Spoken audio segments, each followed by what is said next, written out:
Hello and welcome to 100 Days Plus. The US watched Russian hackers interfere with the French election and warned France's security services.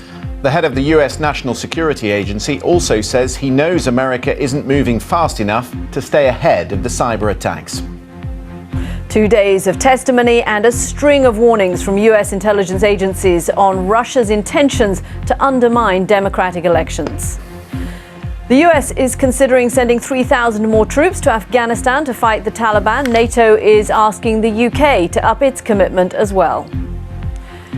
The winner of South Korea's presidential election says he wants better relations with the North. Will that make it harder or easier to resolve this crisis?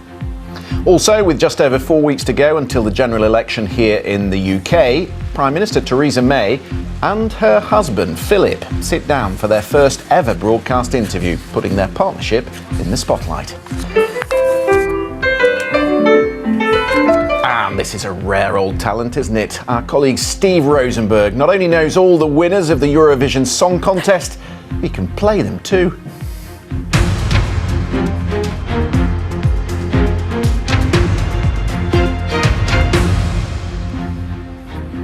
I'm Katty in Washington. Christian Fraser is back in London. The US National Security Agency was watching in real time last week as the Russians hacked into the servers of the French president-elect Emmanuel Macron. They've also determined that the Russian President Vladimir Putin personally directed the attack last year on the American election. Today, in front of the Senate Armed Services Committee, the director of the NSA, Admiral Mike Rogers, was questioned by senators. And this was how he described his agency's warnings to French officials.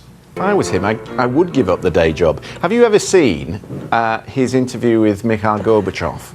So they're sitting around a table. I have. Have you seen it? They're sitting around a table and they're talking Russian because Steve talks reasonably good Russian, and then suddenly the conversation breaks to some old folk song in Russian, and Steve gets up from the table and he goes over to the piano and he starts playing. And then there's this extraordinary moment where Gorbachev joins in, and he's standing there with his arm on the piano, and they start singing together with this. It's quite extraordinary. If you haven't seen it, go and look on the BBC website because it's there somewhere. Do you think I could try that with Donald Trump and you could try that with Theresa May? Do you think we could be the crooning duo, couldn't we? I need to learn a bit more on the ivories, I think, before we can do that. Christian, one thing you don't know about me is that I'm tone deaf, so you really do not want me singing anywhere near this programme unless you want to totally kill all the ratings. Good for Steve. I love that. I tuned in last year and I get completely addicted to it. Thousands of people watching that, by the way, on Facebook. Yeah. Rather him than me is all I can say. God, and every year he has to learn a new one. How does he know all that stuff? Exactly. Isn't he working? It Isn't he busy? The next few weeks he's going to have to learn again a new song and put it to memory. I don't know. Anyway, okay, I have to pull you away from the Eurovision Song Contest with one little bit of news just before we go. We've got US officials saying they don't expect the election in South Korea to make a big difference in relations, but they think that it could introduce a little bit of volatility. That coming to us out of the White House just before we go on South Korea. Plenty more to come. You're watching 100 Days Plus from BBC News. Still to come for viewers on BBC News Channel and BBC World News, we'll look at the Sally Yates testimony before Congress and examine exactly who knew what information about Russian connections to members of the Trump administration. And the British Prime Minister sits down for an interview alongside her husband. What kind of political currency can be gained by campaigning with your spouse? That's all still to come on 100 Days Plus from BBC News.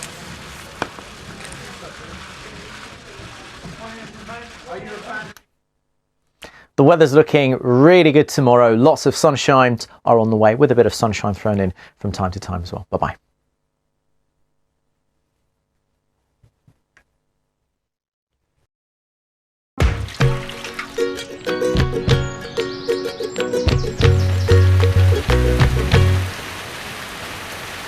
Our weather, it's more local than you'd think.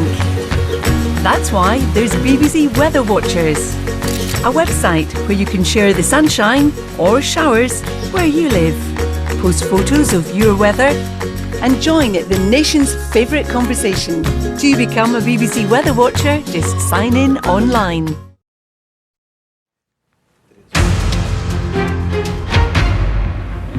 Welcome back to 100 Days Plus. I'm Katty in Washington. Christian Fraser is in London. Our top story. America's National Security Agency warned France that it was being hacked before the election. And Theresa May's husband makes an appearance in the election campaign. Philip is the man described as the Prime Minister's rock. I never heard Theresa say she wanted to be Prime Minister until she was well established in the shadow cabinet.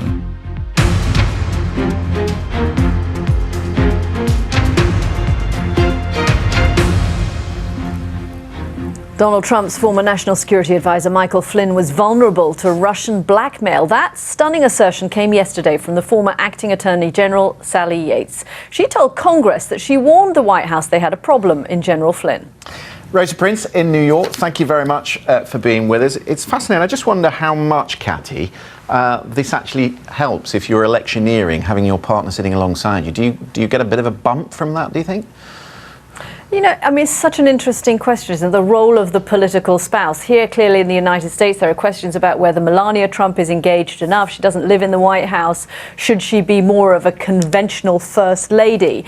I don't know if it's a difference between the fact that she is a wife and Philip is a husband, but he seems to have managed so far to keep pretty much below the radar. Or maybe it's just that Brits, we don't expect as much from our, prime minister's spouses as perhaps Americans do from the person who's living in the White House. Yeah, maybe it's the role, isn't it? We don't tend to have a first lady like you do have in the United States, but there's a lot of interest where I've just come from in Paris, of course, in Brigitte, who is, as I've said before, 24 years the senior of Macron, but maybe that's the relationship. Anyway, you've been watching 100 Days Plus.